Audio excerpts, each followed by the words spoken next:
ఇప్పుడు నువ్వు ఒక నీకు బోల్డ్ బిడియం, నీలో విపరీతమైన కాంప్లెక్స్, నువ్వు చాలా అంటే పెద్ద బిల్డప్లు అవి లేనోడివి నువ్వు. మామూలు you are a general boy, normal boy కదా. ఇప్పుడు ఈ అమ్మాయితో యాక్ట్ చేస్తున్నప్పుడు నువ్వు నీ ఆపసోపాలు ఎలా పడ్డావు? అంటే లక్కీలీ ఏంటంటే టక్ జగదీష్కి ఆపసోపాలు అయిపోయాయి.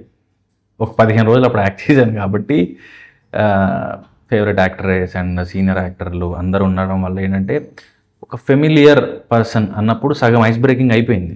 నేను ఆల్రెడీ మాట్లాడున్నాను, పని చేస్తున్నాను అనే దాంతో ఐస్ బ్రేకింగ్ అయిపోయింది. ఇప్పుడు ఏంటంటే మళ్ళీ రిపీట్ చేస్తున్నాం కాంబినేషన్ అంతే. ఓకే. సో దానివల్ల అంత ఇబ్బంది పడే అవసరం రాలేదు ఈసారి, అప్పుడు ఉండింది. ఇప్పుడు ఆవిడని ఒక యాక్ట్రెస్గా నువ్వు చాలామంది, నువ్వు నటించకపోయినా చాలామంది హీరోయిన్స్ని వాళ్ళ పెర్ఫార్మెన్సెస్ని మాట్లాడుకుంటూ ఉంటాం కదా. తను ఆ ర్యాంక్ హీరోయిన్, అనుష్క అంటే అరుంధతి లాంటి సినిమా చేశారు అని ఒక్కొక్క హీరోయిన్ మీద ఒక్కొక్క ఫీలింగ్ ఉంటుంది. అవును, జనరల్గా ఒక జడ్జిమెంట్ ఉంటుంది, ఒక అండర్స్టాండింగ్ ఉంటుంది. ఐశ్వర్య రాజేష్ గురించి చెప్పాలంటే నువ్వు ఒక బడ్డింగ్ హీరోగా వాట్ ఈస్ యువర్ కామెంట్ అనే? ఫస్ట్ నేను ఫ్రెండ్ ల్యాప్టాప్లో కాకముట్టే చూశాను సార్. చూసి ఇద్దరు పిల్లలకి తల్లిలా చేశారు. ఆవిడెవరో నాకు తెలీదు. తమిళ్ సినిమా సబ్ టైటిల్స్ పెట్టుకొని చూశాను. అసలే ఇంగ్లీష్ అంతంత మాత్రం, సబ్ టైటిల్స్ చదివి మళ్ళీ పాజ్ కొట్టి ప్లే కొట్టాలి నేను. సో అది ఎమోషన్ కంటే ముందు కథ చదువుకోవాలి నేను సినిమా చూడడం కంటే. అవును, ముందు గూగుల్లో చదువుకోవాలి. ఇందులోనే ఇప్పుడు ఎరా ఎక్కడికి వెళ్తున్నావు అనేది కింద ఇంగ్లీష్లో పడితే తమిళ్లో వాళ్ళు మాట్లాడతారు, ఇంగ్లీష్లో పడుతుంది కదా. నేను దాన్ని పాజ్ కొట్టి ఎరా ఎక్కడికి వెళ్తున్నావు అనేది ఓయ్ boy where are you going అనేది పడుతుంది కదా, అది చదివి ఓకే మళ్ళీ కంటిన్యూ కొట్టాలి. మళ్ళీ స్పేస్ బటన్ మీద క్లిక్ చేసి మళ్ళీ ముందుకు వెళ్తే మళ్ళీ స్పేస్ బటన్ ఆపాలి మళ్ళీ. ఫర్ ఎవ్రీ డైలాగ్ అయిపోవాలి అప్పుడు. సో నా 4 రోజులు పట్టిందా సినిమా? నా స్పీడ్ అంతే. సో దాంట్లో సినిమా చూసినప్పుడు ఎవరు ఇంత బాగా చేస్తున్నారు అనుకుని గూగుల్కి వికీపీడియాకి వెళ్ళిపోయి చూశాను.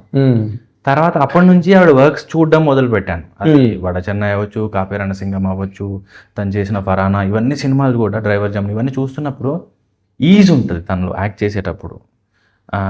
అరే ఎంత ఫ్లాలెస్గా యాక్ట్ చేస్తున్నారు, ఎంత ఈజీగా అలవోకగా యాక్ట్ చేస్తున్నారు అనిపించేది. ఈవిడ సినిమాలు చూస్తూ చూస్తూ ఫ్యాన్ అయిపోయాను. వరల్డ్ ఫేమస్ లవర్ ఈవిడ తెలుగు సినిమా చేస్తున్నారు అనిపించినప్పుడు ఒకసారి దూరం నుంచి అయినా చూద్దాం అనేంత ఇష్టం తన యాక్టింగ్. కాలం కలిసి వచ్చి టక్ జగదీష్లో తనతోనే యాక్ట్ చేశాను. ఇప్పుడు సెకండ్ టైం మళ్ళీ ఐశ్వర్యం కలిసి వచ్చింది. అప్పుడు కొంత వచ్చింది, పూర్తిగా వచ్చింది. అది సార్ కరెక్ట్. ఐశ్వర్యం కరెంటుతో పాటు వచ్చింది. అవును దాన్ని బాగా ఎంజాయ్ చేసావు ఆ క్యారెక్టర్ సార్. అంటే ఒకటి ఫ్రీ ఫ్లో, ఒకటి అంటే తెలంగాణ నుంచి అయి ఉండడం వల్ల డైలెక్ట్ కాన్షియస్నెస్ ఉండదు.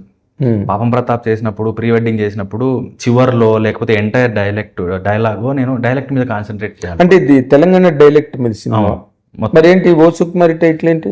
అంటే హీరోకి నేను చేసుకో పిల్ల సుకుమారంగా ఉండాలి అనుకుంటూ ఉంటాడు. మన తెలంగాణలో అలాగే అంటారా? మరి సుకుమారంగా చేయకు నువ్వు అంట. అంటే సుకుమారమే అంటే మరి కోమలం అన్న ఫీలింగ్. అది ఇక్కడ కూడా సేమా?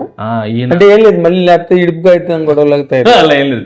సుకుమారంగా అంటే నన్ను కూడా నా ఇంట్లో తిట్టేవాళ్ళు. ఏంటంటే నేను ఊరికే ఏదన్నా కట్టెలు ఊర్లో పొలంలో కానీ లేకపోతే ఇంటి దగ్గర అయినప్పుడు కట్టెలు కాసేపు గొడ్డలు పట్టుకుని ఇవన్నీ నాకు కాయలు వచ్చేవి. అంటే ఇక్కడ జిమ్లో డంబెల్ పట్టుకున్నప్పుడు కాయలు వచ్చేవి. ఏంటంటే వీడు మరీ సుకుమారంగా పెరిగిండ్రా అమ్మ, ఒకసేపు జరిసేపు గొడ్డలు పట్టుకుంటేనే కాయలు కాస్తాయా ఇట్లా అనేటోళ్ళు. అది చిన్నప్పటి నుంచి ఉన్నది, అది కొత్తగా. సో అది ఫెమిలియర్. మీ అంటే లాంగ్వేజ్లో ఉంటే పర్వాలేదు, అయితే తెలుగు టైటిల్ పెట్టారని గొడవ అయితే లేదు. అది తెలుగు తెలంగాణ అన్ని చోట్ల అదేనా? ఓకే. మరి ఇడుపుకాయితం గొడవ మీద నువ్వు తెలంగాణ అబ్బాయిగా, తెలంగాణ హీరోగా నీ తలుపు ఒపీనియన్ ఏంటి, కామెంట్ ఏంటి? నేను ఇప్పుడు ఈ సినిమా ప్రమోషన్లో ఆ సినిమా జోలికి వెళ్ళి దీన్ని ఎఫెక్ట్ చేయాలనుకోవట్లేదు. అంటే ఎఫెక్ట్ అవుతుందా అంటే లేదు సార్. అంటే మనుషులు పర్స్పెక్టివ్లో అంటే ఒక ఇష్యూని ఎవరు ఏ ఉద్దేశంతో చూస్తున్నారో తెలియదు అండ్ తెలియట్లేదు.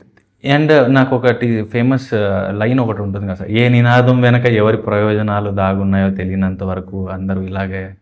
దానివల్ల మన పని ఏదో మనం చూసుకోవడం బెటర్ అనిపిస్తుంది నాకు. అంటే దాన్ని ఎవరు ఏ దానికి వాడుకుంటున్నారో కూడా తెలియని పరిస్థితుల్లో ఇష్యూని, పదాన్ని, సినిమాని, సోషల్ మీడియాని, దాంట్లో ఎందుకు వెళ్ళి రాయేసి మీద బట్టల మీద బురదేసుకోవడం.